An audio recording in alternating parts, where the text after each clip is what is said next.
Welcome students. In the previous lecture, while discussion on the digestive system, we studied the three functional regions like foregut, midgut and hindgut. Important parts in all those three functional regions, some of the modification of those parts and how the excreta is eliminated. In this class, in the second part of digestive system, we'll be studying the salivary glands, the process of digestion and absorption.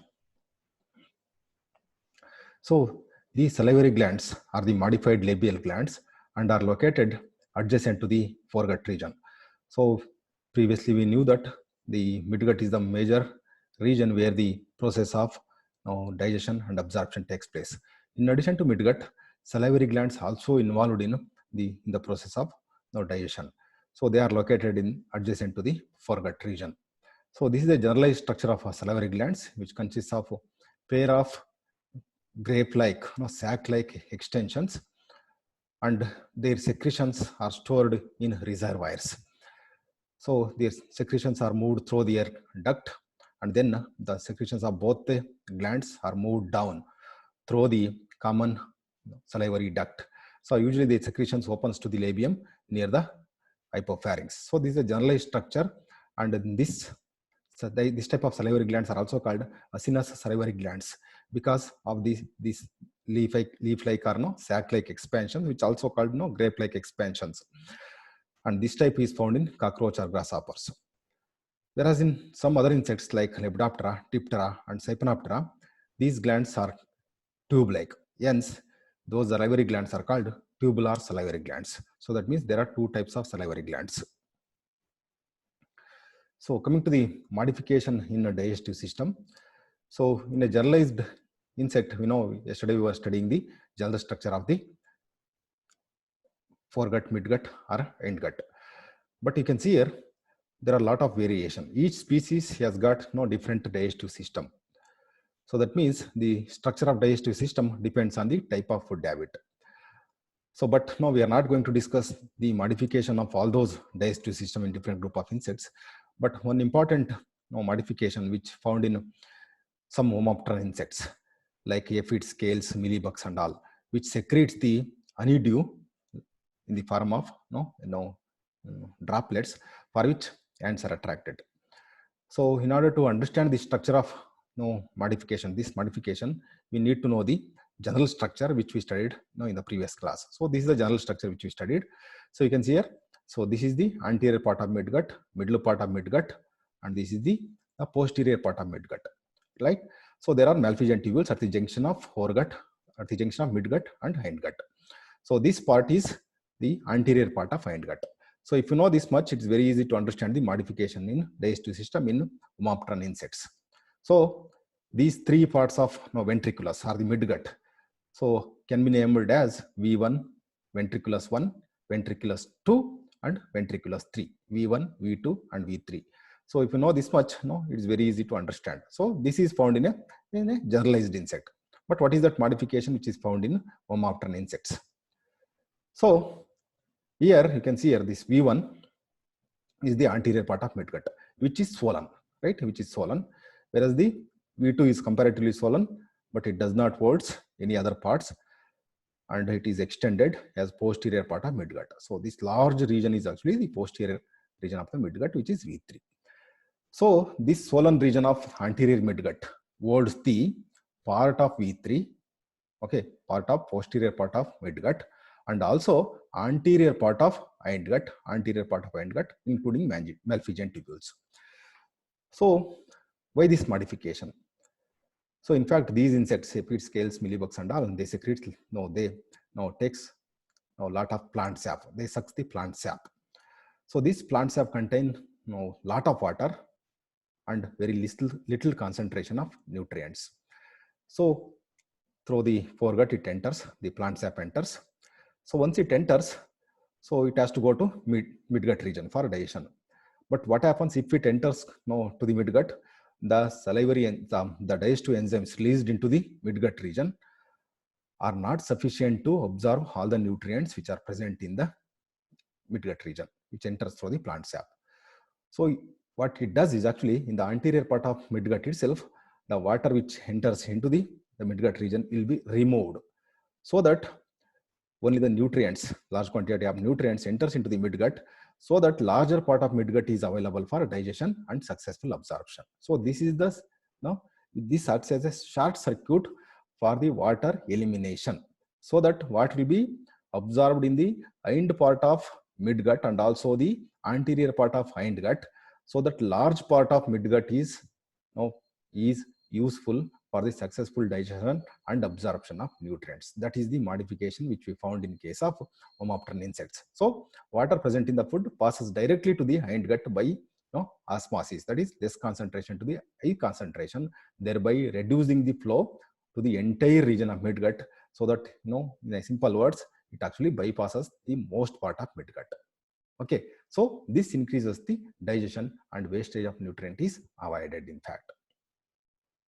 So whatever the water which is eliminated, it contain little concentration of nutrients, including nutrients like amino acids and carbohydrates, which will be eliminated as honeydew. So otherwise, the larger part of nutrients will be absorbed. Okay, so, but large quantity of water with little concentration of amino acids and proteins will be eliminated as honeydew. For this, ants are attracted. Okay, so in fact, this filter chamber is actually has got a lot of ecological implications. So whatever the honeydew is secreted attracts the ants. Ants protect the homopterans, and homopterans in turn will provide the food for these ants. That is the modification which is called filter chamber. Okay, so let us discuss about the process of digestion. So what is the meaning of digestion? So it is the process of breakdown of macromolecule into simpler molecule which can be absorbed is called digestion. So we know that the large part of digestion and absorption occurs in the midgut region. So but the digestion may also occur extraorally because of secretion of saliva. So for digestion, definitely enzymes are involved. Either they may be salivary enzymes or the midgut enzymes. So usually the midgut pH usually ranges from 6 to 7.5. But in some cases, like lepidopterans and coleopterans, the pH values, high pH values have been reported, like 9 to 12. So and even in some insects like dipterans, very low pH values have also been reported.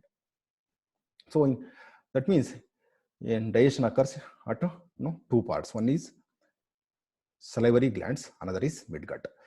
So definitely for digestion, salivary enzymes are involved. So what are the salivary enzymes which involves in digestion? So again, depends on the type of food. Okay, amylase is involved if the food contains starch, invertase for sucrose, protease for proteins, lipase either lipids for fats. So in addition to this digestion process, the saliva also helpful in moistening the food and also lubricating the mouth parts so that the food easily enters into the foregut region.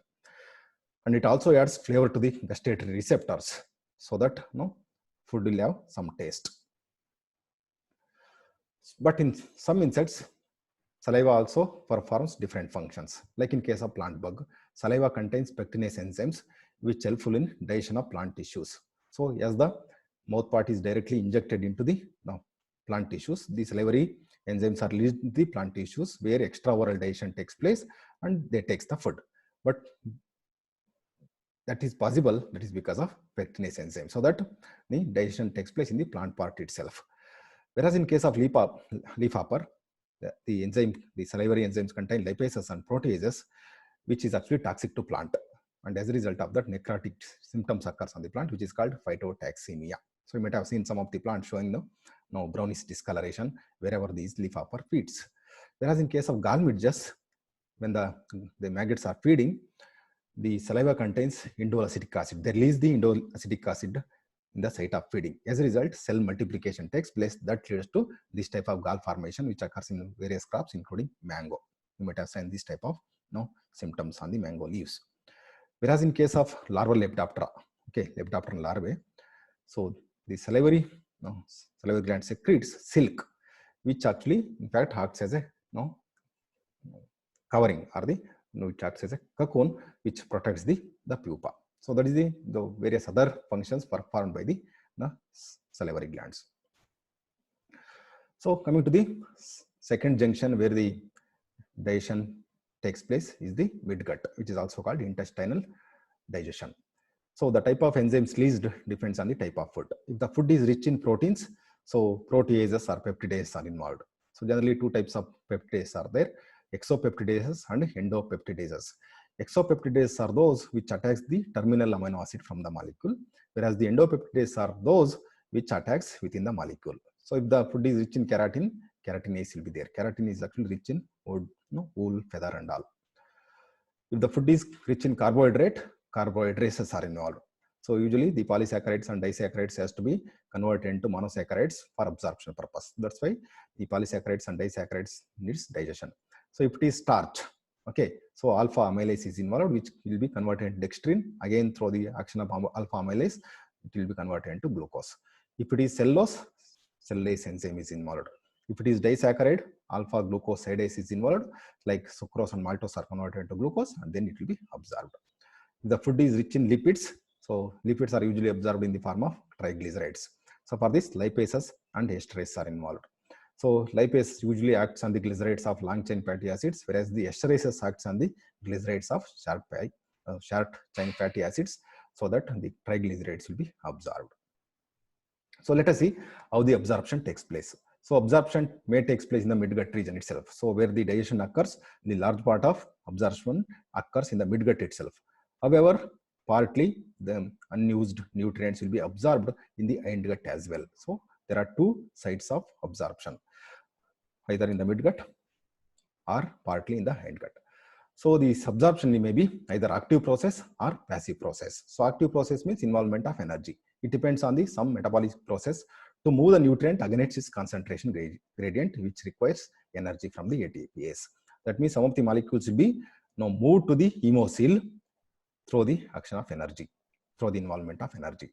Whereas some of the nutrients will be moved from the gut lumen to the hemocoel just because of diffusion. So diffusion takes place from higher to lower concentration. Thereby, the whatever the digestion occurs, okay, will be absorbed. So that most of the nutrients will be successfully absorbed.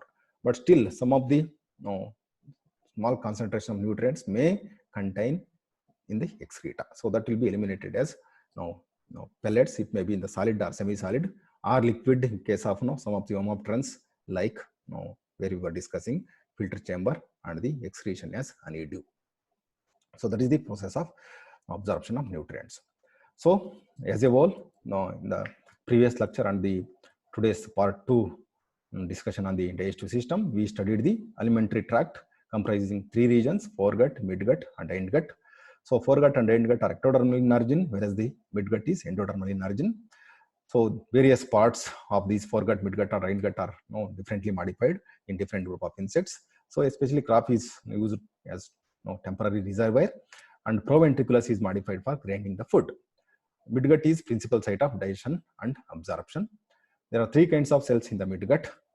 Peritropic membrane is present in the midgut, whereas the cuticular intima present in the foregut and hindgut. Digestive enzymes includes proteases, carbohydrates and lipases. So salivary glands also aids in digestion. It may be in the mouth or extraorally. So extraoral digestion occurs in some of the insects. So in homopterans, filter chamber will be there. It is a modified digestive system in order to remove excess water which these insects suck along with the plant sap. So this absorption may be an active or the passive process. Thank you.